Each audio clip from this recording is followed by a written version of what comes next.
اعوذ باللہ من الشیطان الرجیم بسم اللہ الرحمن الرحیم۔ سورہ مبارکہ کے بارے میں خاص حدیث آپ کو سنانا چاہتا ہوں، اور اسی سے در حقیقت جو امام ابو حنیفہ کا موقف ہے رحمۃ اللہ علیہ، اس کی حقانیت مزید مبرہن ہو جائے گی۔ یعنی کیا کہ آیت بسم اللہ سورہ فاتحہ کا جز نہیں ہے۔ سورہ فاتحہ الحمدللہ رب العالمین سے شروع ہوتی ہے۔ وہ میں آپ کو بتانا بھول گیا کہ جن کے نزدیک یہ سورت کا جز ہے وہ پھر جہری قرات میں بسم اللہ الرحمن بھی بلند آواز سے کہیں گے، اور جن کے نزدیک یہ سورہ فاتحہ کا جز نہیں ہے وہ نہیں کہیں گے، وہ الحمدللہ رب العالمین سے قرات کریں گے۔ تو کوئی فرق نہیں ہے بنیادی۔ یہ حدیث جو ہے یہ مسلم شریف میں ہے اور حدیث قدسی ہے۔ اس کے راوی حضرت ابو ہریرہ ہے رضی اللہ تعالی عنہ، اور اس حدیث نے اس صورت کے مضامین کا نہایت عمدہ تجزیہ کر دیا ہے۔ حدیث کے الفاظ سن لیجئے: قسمت الصلاۃ بینی و بین عبدی نصفین۔ اللہ تعالیٰ فرما رہے ہیں، حدیث قدسی ہے، میں نے نماز کو، صلاۃ کو اپنے اور اپنے بندے کے درمیان آدھا آدھا تقسیم کر لیا۔ فنصفها لی ونصفها لعبدی، اس کا نصف جو ہے وہ میرے لیے ہے اور نصف جو ہے وہ میرے بندے کے لیے ہے۔ وَلِعَبْدِي مَا سَأَلَ، اور جو میرے بندے نے مانگا میں اسے دوں گا، میرا وعدہ ہے یا میں نے اسے دیا۔ اس کے بعد اس کی تفصیل آتی ہے۔ اذا قال العبد، جب بندہ کہتا ہے الحمدللہ رب العالمین، قال اللہ حمدنی عبدی، جب بندہ کہتا ہے الحمدللہ رب العالمین، اللہ فرماتا ہے میرے بندے نے میری حمد کی۔ وَإِذَا قَالَ الرَّحْمَنُ الرَّحِيمُ قَالَ اللَّهُ اثْنَى عَلَيَّ عَبْدِي، جب بندہ کہتا ہے الرحمن الرحیم، اللہ فرماتا ہے میرے بندے نے میری ثنا کی۔ وَإِذَا قَالَ مَالِكِ يَوْمِ الدِّينِ قَالَ اللَّهُ تَعَالَى مَجَّدَنِي عَبْدِي، میرے بندے نے میری تمجید بیان کی، میری بزرگی بیان کی۔ اب یہ تین آیتیں ہو گئیں، تینوں میں اللہ کی حمد ہے، ثنا ہے، تمجید ہے۔ یہ تین آیتیں خالص اللہ کے لیے ہو گئیں۔ اب چوتھی آیت آئی، ایاک نعبد و ایاک نستعین۔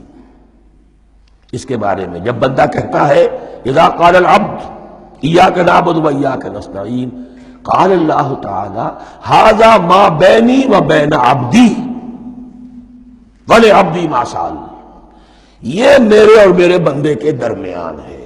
یہ تو یوں سمجھئے یہ گرہ لگ گئی ہے میرے اور میرے بندے کے مابین۔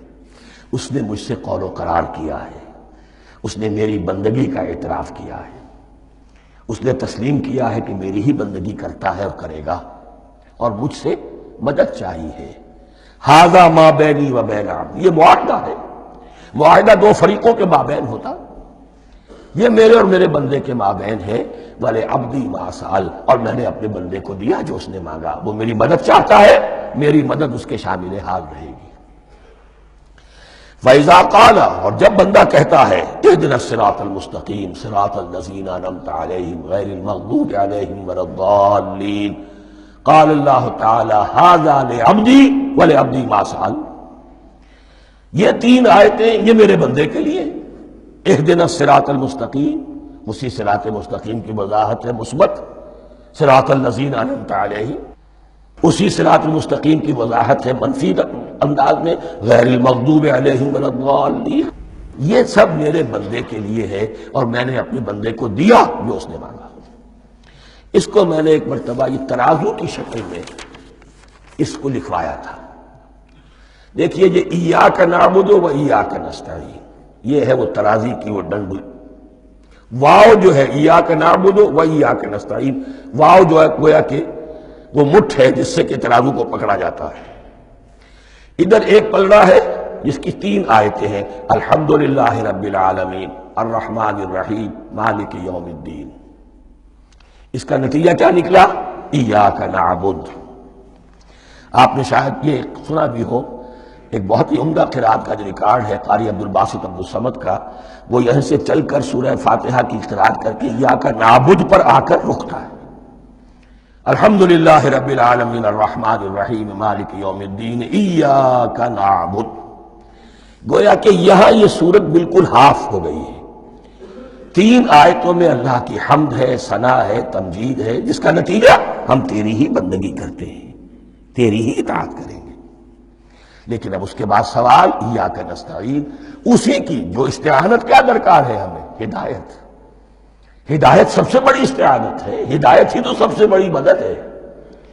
اہدنا الصراط المستقیم صراط الذین انعمت علیہم غیر المغضوب علیہم ولا الضالین۔ یہ ایاک نستعین کے حکم کے ساتھ یہ 3 آیتیں آ گئیں۔ اہدنا الصراط المستقیم صراط الذین انعمت علیہم غیر المغضوب علیہم ولا الضالین۔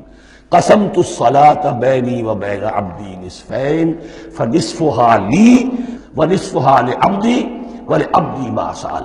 اللہ تعالیٰ اس سورہ فاتحہ کا جو اصل مفہوم ہے وہ بھی ہمارے ذہنوں پر، ہمارے شعور کی سطح پر اسے اجاگر کیے رکھے، ہمیں توفیق دے کہ جب بھی پڑھیں، جب بھی سنیں تو وہ کیفیت اگر ہو جائے۔ اس لیے کہ ایک حدیث ہے کہ الصلاۃ معراج المومنین، نماز تو اہل ایمان کے حق میں معراج کے درجے میں ہے۔ اس حوالے سے ہم یہ سمجھ سکتے ہیں کہ کوئی وقت ایسا آ سکتا ہے کہ انسان کو واقعتاً، روح انسانی واقعتاً اللہ کے یہ جواب سنے۔ انہونی بات نہیں ہے یہ، ہوتا ہے خطاب آخر، اٹھتا ہے حجاب آخر، کرتے ہیں خطاب آخر، یہ تو ہوتا ہے۔ مخاطبہ الہی، تو میں نے عرض کیا کہ ثابت ہے، مخاطبہ، محادثہ اور تحدیث اللہ بندوں سے کلام کرتا ہے۔ صدق اللہ العظیم۔